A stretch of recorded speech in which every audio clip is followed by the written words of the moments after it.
Hey guys, it's Gerdat14 here. I've got an ear infection or inflammation going on right now, and other than that, I'm unable to lock down a specific schedule for the next Spyro part. Some of you, in particular Taylor, are probably wondering where's the penguin is, and in all seriousness, I've almost dropped it simply because I'm not entirely sure what I'm going to be doing with it next. There is a narrative that I want to continue going on with it, but I'm pretty sure that the only one that knows about the narrative is Cloud, and he doesn't like it, so I don't know. Anyway, what I'm actually here to talk about, now that I have updates out of the way, is things are changing in the realm of Yu-Gi-Oh! In particular, with the upcoming set, Lord of the Tachyon Galaxy, and the set after that, Judgment of the Light, we are getting some very, very powerful stuff coming out, and people have been testing it in the OCG for pretty much since it was announced. And in particular, I'm talking about the archetype elemental dragons, which have, really cool names, but dear God, is this deck busted. And if I remember it, I'm going to also trying to get a hold share my opinions on Spellbook Judgment Day, the new Spellbook support card that is like, why, Konami? Just why? Anyway, elemental dragons as an archetype are ridiculously freaking busted. The individual cards themselves are not actually that broken, and I'll try and post card images up here as I am going through this. But you have a big dragon for each of the four elements, earth, wind, fire, and water, in the form of Redox, who is Crags, Tempest, who I think is Cyclone, Blaster, who's Fire, and Water is Tidal, who is Cascades, which is water. Which again is water. Then you happen to have a Searcher Dragon. You also have a Searcher Dragon for each of those attributes as well. Burner, you know what? Their names aren't actually important, but you have this. The thing about this is that you have a total of 8 new dragons coming out, and provided that you open with 2 of any of the dragons in your opening hand, you can pretty much win the game with this. The whole thing is, the big dragons are level 7s. They're way too easy to special summon, given to the point where you can literally have 5 out on the first turn with no problems, even though you're only supposed to be able to have 4 out. No, you can easily have 5 out if you really know what you're doing. And they can make a bunch of the rank 7 Ixies really, really easily, specifically because the more powerful rank 7 Ixies happen to be generic. Like Big Eye and Dragasack, which is another thing that's coming out. And I'm excited for the Mecha Phantom Beast, but at the same time, Dragasack is borderline broken. I'll probably get to him another day, maybe. Probably not, though. The problem that I have with elemental dragons is that every time that I see them, I know exactly what they're going to do because nobody seems to be playing them any differently. A few people are teching in different things, like a very popular tech right now is to use Light and Darkness Dragon thanks to Dragasec and the ability to spam tributes really easily, and Light and Darkness Dragon being pretty much free negation once you get him out. They do require knowing what each of them do, which is, a good thing, but at the same time, they just swarm way too well. And it's really obvious how they swarm way too well. If you've seen anyone try and play Elite Dragons, they all play it exactly the same.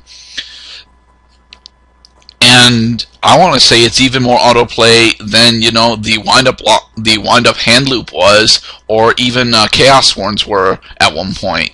If people were around enough to actually remember Teledad and Darkstrike FTK, the one time that we got an emergency ban list, which I really hope we get again, because these guys definitely need it.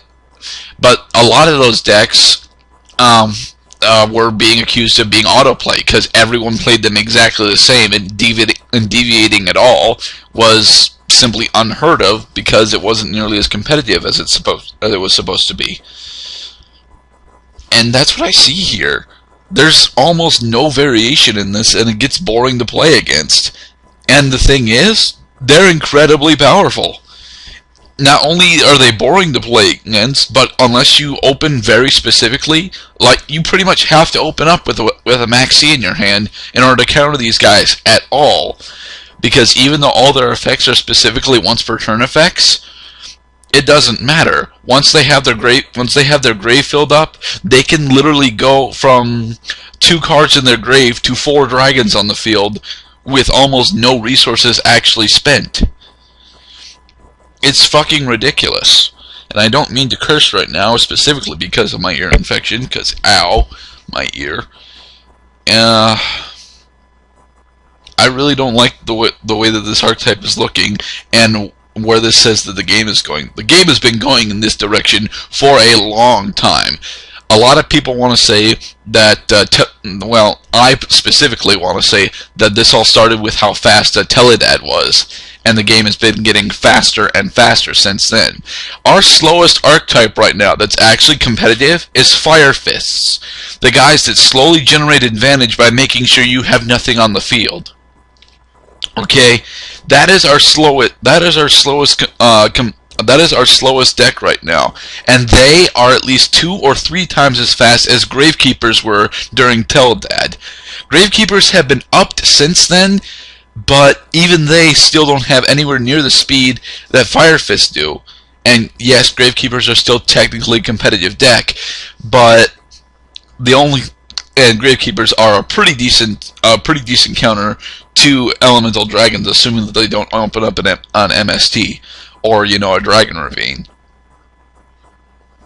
But it's not just Elemental Dragons as an archetype that's the problem. It's what this is doing to the game. You see, the dragons as single cards are not actually that bad. Being able to spam, these are incredibly splashable monsters. Now, I'm not against having incredibly splashable monsters. When Cyber Dragon went to 1, way back in the day, I was like, alright, this actually makes sense because he's way too damn splashable, and he is indicative of a severe power creep that we don't need right now. Cyber Dragon's back to 3 and is not actually being run because he's too slow. Actually, it's more because he's too conditional, but apparently he's now qualified as too slow. It baffles me how Cyber Dragon could ever be classified as too slow, but that's the world that we live in now. Elemental Dragons will turbocharge the game by force if they have to, and that's seriously where I see them going. It pisses me off, but there's not really anything I can do about it other than, you know, rant. However, as broken as they are only as broken or slightly less broken than Spellbook Judgment Day. I'm glad I'm remembering to get to it. Spellbook Judgment Day is a quick play spell, ergo it can be activated during either player's turn. If you activate Spellbook Judgment Day during your opponent's turn, you are a fool! Because Spellbook Judgment Day you're supposed to activate Spellbook Judgment Day in chain to any of your other spells. Because then you get a +1 off of it, guaranteed. Spellbook Judgment Day is broken because the entire archetype of spellbooks is all about searching already, and now they have a boss monster disguised as a spell that allows them to search for each spell that they used. When I first read Spellbook Judgment Day, I could have swore that it said for each spellbook that you used, and I was like, yeah, that's incredibly broken, Konami, what the hell are you doing? Then I was told and reinformed after rereading it a couple of times that it's actually for each spell you use. This thing needs to go to either 1 or banned immediately. This will, in fact, ruin the almost good archetype that it is already, spellbooks. Judgment Day is way too powerful.